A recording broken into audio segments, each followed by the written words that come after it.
மல்லி சீரியல் நேயர்களுக்கு வணக்கம். போலியான ரேணுகாவால நம்ம மல்லி இருந்துட்டு தினம் தினம் கஷ்டத்த மட்டும் தான் அனுபவிக்கிறாங்க இல்லையா? இதெல்லாம் பார்த்துட்டு அன்னபூர்ணிமாவால சும்மாவே இருக்க முடியல. மல்லி இதுவரைக்கும் அவளுடைய சுயரூபத்த கண்டுபிடிக்கிறேன்னு நீ எடுத்த முடிவு எல்லாமே வீணா தான் போயிருக்கு. இந்த அன்னபூர்ணிகிட்ட நடக்காத விஷயம் ஒண்ணு இருக்கா? இனி அவள எப்படி அவளுடைய சுயரூபத்த கண்டுபிடிக்க போறோனோ பாருன்ட்டு, இப்போ நம்ம அன்னபூர்ணிமா இருந்துட்டு பேய் வேஷத்துல போயிட்டு அந்த சுடரின் சுயரூபத்த கண்டுபிடிச்சிடணும்னு நினச்சிங்கன்னா, வீடியோக்கு வந்து லைக் பண்ணிட்டு, சேனலுக்கு முதல் முறையா வரீங்கன்னா, சப்ஸ்கிரைப் பண்ணிட்டு வாங்க. வீடியோக்குள்ள போயிட்டு என்னதான் சுவாரஸ்யமான விஷயம் நடக்குதுன்னு பார்த்தீங்கன்னா, ஒரு பக்கம் நம்ம விஜயே வந்துட்டு ஃபீல் பண்ண தான் செய்வாங்க. ஏன்னா, மல்லி சொல்றதுலயும் அதாவது நியாயம் இருக்குமா? அப்படின்னு நம்ம விஜய் இருந்துட்டு கொஞ்சம் கூட யோசிக்க மாட்டேன்றாங்க. ஆனாலுமே மல்லி தனக்காக மட்டும் தானே இந்த குடும்பத்தில வந்து இருக்கா அப்படின்றதுக்காக, சரி மல்லிய சமாதானப்படுத்தணும் அப்படின்ற ஒரு விஷயத்துக்காக தான் இப்ப வெளியில போன விஜய் இருந்துட்டு வீட்டுக்கு வரும்போது, அதாவது புதுசா புடவ வாங்கிட்டு வருவாங்க இல்லையா? ஒரு பக்கம் ரேணுகாவுக்கு முதல்ல குடுப்பாங்க. மறுபக்கம் மல்லிக்கு வந்து குடுப்பாங்க இல்லையா? அப்போ நம்ம மல்லி இருந்துட்டு வாங்கலாமா? வேண்டாமா? அப்படின்னு யோசிப்பாங்க இல்லையா? அந்த ஒரு டைம்ல தான் அன்னபூர்ணிமா இருந்துட்டு, "மல்லி வாங்கிக்கோ மல்லி. என்ன இந்த அளவுக்கு வந்து யோசிக்கிற?"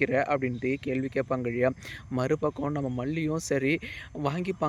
இன்னொரு பக்கம் பார்த்தீங்களான்னா, இப்போ நம்ம மல்லி இருந்துட்டு வீட்ல எதுவுமே நடக்காத போல சைலன்ட்டா வந்து இருப்பாங்க இல்லையா? அப்போதான் அன்னபூர்ணிமா இருந்துட்டு, "என்ன மல்லி என்ன செஞ்சுட்டு இருக்க? என்ன செய்ய சொல்றீங்க பெரியம்மா?" அப்படின்னு வந்து கேட்கும்போது, "ஏன்டி நீ இந்த அளவுக்கு வந்து கஷ்டப்படணுமா? அவ போலியான ரேணுகா தான் அப்படின்ற விஷயம் உனக்கு நல்லா தெளிவாவே தெரியுது.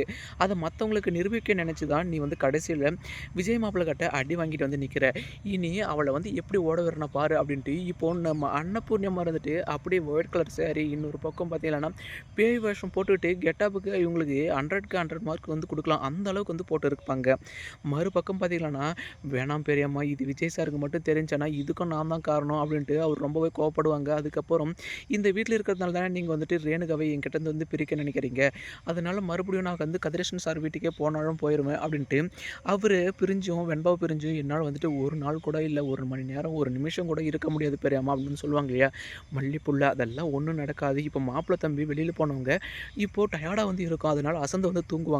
ஆனா அவளோ போலியானவ இல்லையா? அப்படி இருக்கும்போது இந்த வீட்ட வந்துட்டு எப்படி ஆட்டே போடலாம்? அது மட்டும் இல்லாம அவ எதாச்சும் ஒண்ணு பண்ணிட்டே தான் இருப்பா. அதனால அந்த ரூமுக்கு போனா, அவள எழுப்பியாச்சு அதாவது அவளுடைய சுயரூபத்த கண்டுபிடிக்கணும் அப்படின்றதுக்காக தான் இப்போ நம்ம அன்னபூர்ணிமா இருந்துட்டு பேய் கெட்டப்ல போவாங்க இல்லையா? அப்போ நம்ம அன்னபூர்ணிமா பார்த்ததுமே கொஞ்சம் ஷாக் ஆன மாரி இருப்பாங்க. மறுபக்கம் "நீ பேயா?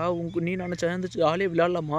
அப்படின்னு அப்படியே இந்த சுடர்ந்துட்டு நம்மளுடைய சுயரூபத்த கண்டுபிடிக்க தான் இந்த அன்னபூர்ணி கிழவி இருந்துட்டு சும்மா இல்லாம இந்த மாரி வேஷம் போட்டு வந்திருக்கா. இவ என்னதான் வேஷம் போட்டாலும் இவளுடைய வேஷத்த தான் கலைச்சி விடணும். அதுக்கப்புறமா தான் நம்ம நெனச்சது நடக்கும் அப்படின்றதுக்காக இந்த சுடர் இருந்துட்டு மறுபடியும் தன்னுடைய விளையாட்ட வந்து ஆரம்பிச்சுடுறாங்க. இதுக்கு அடுத்தடுத்து என்னென்ன சுவாரஸ்யமான விஷயங்கள் இன்ட்ரஸ்டா நடந்தது நம்ம மறக்காம சேனல வந்து ஃபாலோ பண்ணுங்க ஃபிரெண்ட்ஸ். தேங்க் யூ ஃபார் வாட்சிங்.